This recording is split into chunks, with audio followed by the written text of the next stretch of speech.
Rated R. In theaters Friday.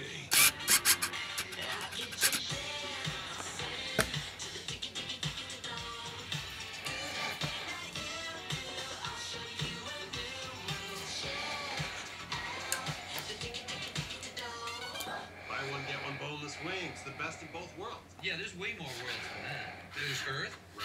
Earth 2. No, just pick another planet. Florida. Buy one, get one free boneless wings are out of this world. This is how you sign it. What's normal? Soy normal? Clearly there's a double standard in beauty. I don't think an industry should define what's normal. Normal hair is the hair that grows out of the head. Big beauty just needs to open its eyes. I just want a product that was made for me. All hair is good hair. We are Shea Moisture. We make 150 different products for every kind of normal. Who says I shouldn't have a soda every day? My doctor, my dentist, definitely my wife. Wait, I know what I want. Make sparkling water at home and drink 43% more water every day. SodaStream. Love your water.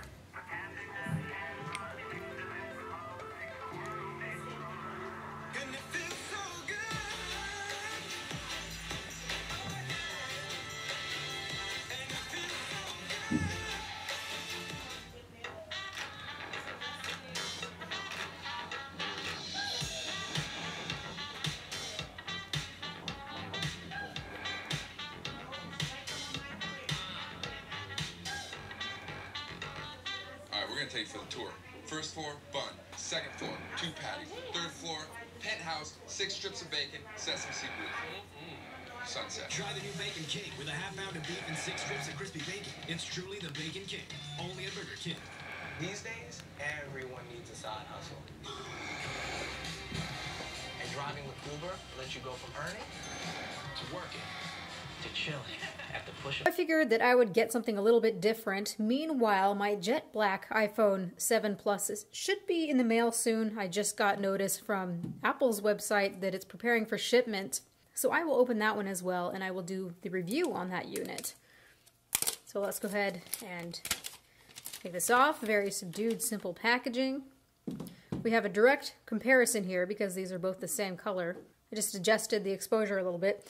So you can see that we've got the documentation that's on the top. I find that a bit surprising. They don't have the iPhone in all its glory peeking up first. And we've got this little tab. There's the phone here. You've got your brick, you've got your earbuds. Right here you've got your data sync cable, charging cable, lightning adapter, and also the lightning earbuds as well. Let's just go ahead and remove this. Ooh, I can hear that static cling feeling. And they always stick to me, always, always. Shoo! Ooh, so there you have the phone. That looks really quite nice. I thought that I wouldn't really like the appearance of this dual camera here, but it's not too bad actually. And I am really liking that the antenna bands are now up here at the top instead of being really disruptive. So here you have side-by-side look at the old gold, which is kind of smudgy, iPhone 6s Plus, and the iPhone 7. To my eyes, they seem to be about the same color. Yeah, I would say that these are the same color, looking very, very similar here. Maybe the font down here where it says iPhone is a little bit thicker. Looking around the phone, things look quite similar. You can see that our volume buttons and also this rocker here are in the same place. Except for now, this is flat. You don't see any indentation like you do on the 6s Plus. Looking at the top, you don't see anything. Looking at the right-hand side, everything seems to be in the same place, antenna bands included. SIM card tray, got our power button. Now at the bottom is where things are looking a little different here. Of course, everyone is seeing that the headphone jack is infamously gone. So you've got a speaker and probably just a microphone down here at the bottom. This is just meant to look uniform, to look nice. And then, of course, the lightning port. On the back, we've got those dual 12 megapixel cameras. One is the telephoto lens, and the other one is just the regular lens. And you've got your dual tone quad LED flash and a microphone. I'm actually quite a big fan of solid state buttons. They worry me less, they provide less anxiety for me. I've really been liking the trackpad so far on my little MacBook. After having things like the Nexus 6P or the OnePlus 3 or any other of those Android phones that have those solid state buttons, I find the clicky buttons to be so last year. Also looking at you, Samsung. At nighttime, I'd be sitting in bed with my iPhone clicking, clicking, clicking away. And now you have some control over that haptic sound. Let's go ahead and turn this on. So just that haptic engine now, I think I'm really going to enjoy that. I've been hearing that it feels quite weird. Turning on the display. I'm hearing that the display is actually quite a bit warmer than what we have on the iPhone 6s Plus. So we'll see just how much warmer this looks. We'll be measuring the display. I'll be talking all about the wide gamut display and the calibration and what that means and what ends up looking wide gamut and what ends up looking just regular sRGB. I will explain all that in my full review, so you guys please stay tuned for that. People have been mistakenly saying that having a wide gamut display means that the colors are more accurate because there's simply more colors to see. But what is understated and what needs to be said is that in order for a wide gamut display to look accurate, you need to have content that's meant for it. If you have content that's meant for a display like this that has sRGB as that color gamut and you put it on this display, all it does is stretch it out and oversaturate the colors so nothing looks right. It's got to be meant for a wide gamut display, encoded for a wide gamut display. And what's really nice here is that Apple is using color management, so we'll see how that works exactly.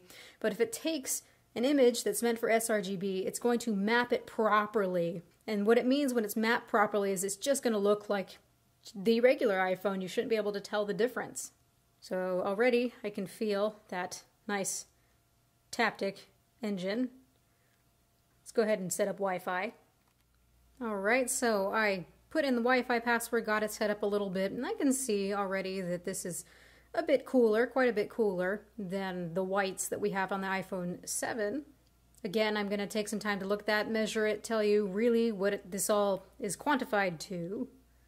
Now as for that cookie button down here, it doesn't quite feel like a button. It's similar to what I've been hearing. It kind of feels like the whole bottom part is actually clicking or vibrating.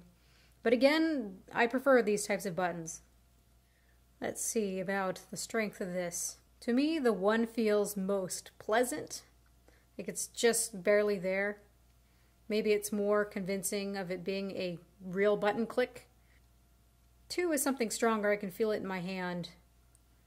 And 3, yeah, I can really feel that. I think I'm going to keep it at a 1. That's my preference.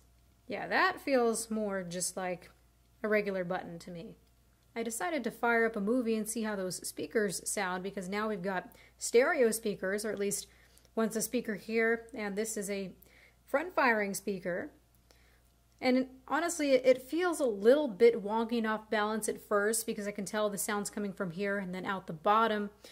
But if you're cupping it like this, and you give it some time, your brain seems to adjust to it. It's definitely a lot louder, which is nice.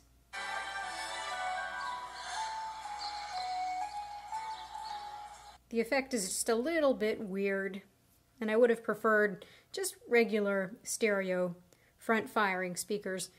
But I'll take what I can get. It definitely does feel nice and snappy. You've still got your Force Touch, iOS 10 features. So I'm going to take some time to play around with this, play around with the cameras especially. I want to do some comparisons. I will be more excited, of course, when that new bokeh feature comes out. It's too bad that that did not come out with a release. It kind of feels a little bit rushed to me when software isn't finished.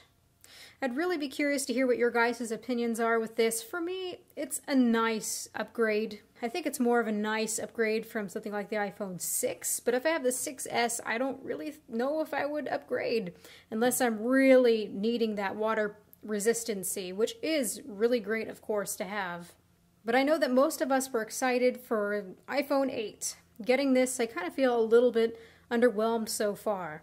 These feelings of underwhelmment could possibly change, though, when I get the jet black model, which is supposed to be stunningly beautiful, although very fingerprinty and also scratches. This one should not scratch so easily, just like all the other matte-type aluminum finishes before. Although I have to wonder with that jet black version if we're going to be able to polish it at all to get rid of the appearance of those micro abrasions. So I'll keep an eye out for that. I'll make another unboxing when that comes in. This is all I want to say for now. So this has been Erica, the technology nerd, likes to film stuff. Please rate, comment, and subscribe. Make sure to ask all of your questions in the comment section below. Don't be shy, you guys. I really love it when you ask these questions, so that helps me pay attention for the full review. So please ask your questions. Let me know what you think of this, if you think it's a good and worthy upgrade. And have a good night. Oh, and if you are wanting to see more videos like this in the near future, please, when you subscribe, make sure to turn on the notifications, because otherwise we see that the videos get all nice and buried. Thanks, YouTube. Goodbye.